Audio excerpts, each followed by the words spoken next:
రెండవ స్థానంలో ఉన్నది విద్యాస్థానం. ఇదివరకే చెప్పాను కదా, ధనం, కుటుంబం, విద్య ఇవన్నీ జాతకంలో ఉన్న రెండవ వైపు అనుకోండి.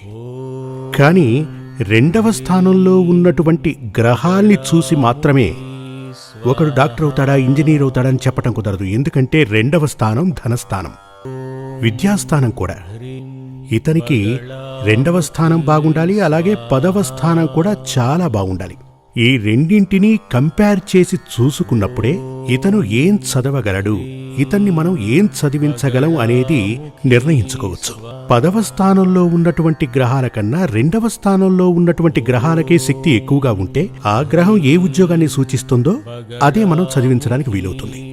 రెండవ స్థానంలో ఉన్నటువంటి గ్రహానికన్నా 10వ స్థానంలో ఉన్నటువంటి గ్రహానికి శక్తి ఎక్కువగా ఉంటే ఆ గ్రహం ఏ ఉద్యోగాన్ని సూచిస్తోందో అదే మనం అతనితో చదివించాలి. ఇది జ్యోతిష్యాన్ని